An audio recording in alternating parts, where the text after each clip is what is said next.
ગુજરાતમાં સર્વત્ર વરસાદની શરૂઆત થઈ ગઈ છે। ક્યાંક મેઘરાજાએ અમી છાંટણા કર્યા હતા તો ક્યાંક મેઘરાજાએ ધીમી ધારે કાચું સોનું વરસાવ્યું હતું તો ક્યાંક મેઘરાજાએ તોફાની બેટિંગ કરતા જનજીવન અસ્તવ્યસ્ત થઈ ગયું હતું। વરસાદને કારણે અબાલ વૃદ્ધ સૌ કોઈ ઝૂમી ઉઠ્યા હતા તો વરસાદને કારણે વાતાવરણમાં ઠંડક પણ પ્રસરી હતી।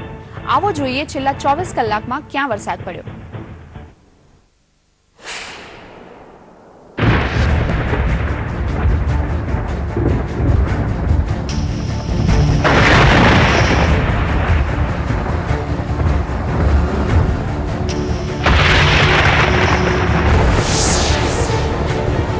અમદાવાદ અને ગાંધીનગરમાં બપોર બાદ વાતાવરણમાં એકાએક પલટો આવ્યો હતો અને ધીમી ધારે મેઘરાજાની પધરામણી થઈ હતી। અમદાવાદમાં દિવસભર વાદળછાયું વાતાવરણ રહ્યું હતું ત્યારે બપોરે મેઘરાજાની એન્ટ્રીથી લોકોમાં ખુશીની લહેર દોડી ગઈ હતી। વલસાડ જિલ્લામાં છેલ્લા 12 કલાકમાં સરેરાશ 9 ઇંચ જેટલો વરસાદ નોંધાયો છે, જેના કારણે જનજીવનને માઠી અસર પડી હતી। જિલ્લામાં એકધારા પડેલા વરસાદથી તંત્રની પોલ ખુલી ગઈ હતી તો વરસાદના કારણે અનેક સ્થળો પર પાણી ભરાયા હતા। રેલવે ગરનાળા, કોલેજ રોડ, શાકભાજી માર્કેટ સહિતના વિસ્તારોમાં ગોઠણસમા પાણી ભરાઈ ગયા હતા। વાપી, વલસાડ, પારડી અને ઉમરગામ વિસ્તારમાં ભારે વરસાદ વરસ્યો છે। અસહ્ય તાપ, ઉકળાટ અને બફારાથી પરેશાન મહેસાણા વાસીઓને મોટી રાહત મળી હતી। લાંબી રાહ જોડાવ્યા બાદ મહેસાણા અને આજુબાજુના પંથકમાં મેઘરાજા મન મૂકીને વરસ્યા હતા। વરસાદનો આનંદ માણવા માટે બાળકો ઘરના ઉભરા ઓળંગી શેરી અને રસ્તાઓ પર આવી ગયા હતા। વરસાદના કારણે વાતાવરણમાં ઠંડક પ્રસરતા લોકોએ ગરમીથી રાહત મેળવી હતી। બોટાદમાં વહેલી સવારથી જ આહલાદક વાતાવરણ જોવા મળ્યું હતું અને ધીમી ધારે મેઘરાજાએ આગમન કર્યા બાદ તોફાની ઇનિંગ ખેલી હતી। મેઘરાજાની તોફાની ઇનિંગથી અત્ર તત્ર સર્વત્ર પાણી પાણી થઈ ગયું હતું। બાળકો મેઘરાજાના આગમનથી નાહવા નીકળી ગયા હતા તો નીચાણવાળા વિસ્તારમાં ગોઠણસમા પાણી ભરાઈ ગયા હતા।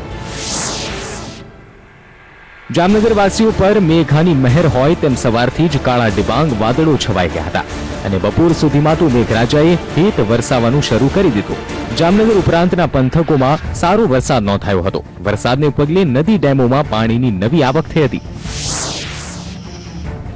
સાબરકાંઠા પંથકમાં લોકોને સવારથી રાહ જોવડાવતા મેઘરાજા ઢળતી સાંજે ડોકાયા હતા। મેઘરાજાનું મોડે મોડે ભલે આગમન થયું પરંતુ આવતાની સાથે જ ધમાકેદાર એન્ટ્રી કરી હતી અને સમગ્ર પંથક પર જાણે તે ઓળ ઘોળ થઈ ગયા હોય તેમ જિલ્લાભરમાં પાણી પાણી કરી દીધું હતું। વરસાદને પગલે વાતાવરણમાં ઠંડક પ્રસરી ગઈ હતી। રાજ્યમાં ઠેર ઠેર વરસાદી માહોલ જામ્યો છે ત્યારે મોડી સાંજના અંબાજી પર મેઘરાજા મહેરબાન થયા હતા।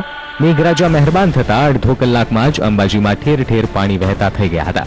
શહેરના નીચાણવાળા અને ઊંચાણવાળા વિસ્તાર હોય ચારે તરફ પાણી વહેતું જોવા મળ્યું। મેઘરાજાની એન્ટ્રીને પગલે અંબાજી વાસીઓ ખુશખુશાલ થઈ ગયા હતા તો જગતનો તાત પણ રાજીના રેડ થઈ ગયો હતો। તો આ તરફ કચ્છના લખપત તાલુકામાં પણ મેઘરાજાએ તોફાની ઇનિંગ રમી હતી। લખપત તાલુકામાં મેઘરાજાએ અડધા કલાકમાં 1.5 થી 2.5 ઇંચ જેટલું પાણી વરસાવી દેતા જળબંબાકાર જેવી સ્થિતિ સર્જાઈ હતી। ભારે વરસાદને કારણે ઘડુલીથી સિયોત વચ્ચે અને ઘડુલીથી લાખાપર વચ્ચેના 2 માર્ગ તૂટી જતા 10 થી વધુ ગામો સંપર્ક વિહોણા બન્યા હતા, જ્યારે 5 બીએસએફની ચોકી સાથેનો પણ સંપર્ક તૂટી ગયો હતો। સરહદી લખપત તાલુકામાં ઊભી થયેલી સ્થિતિને પહોંચી વળવા જિલ્લાભરનું વહીવટીતંત્ર દોડતું થઈ ગયું હતું અને બીએસએફના જવાનો અને વહીવટીતંત્રના અધિકારીઓએ રાહત કાર્ય શરૂ કરી દીધા હતા। બ્યુરો રિપોર્ટ, સંદેશ ન્યૂઝ।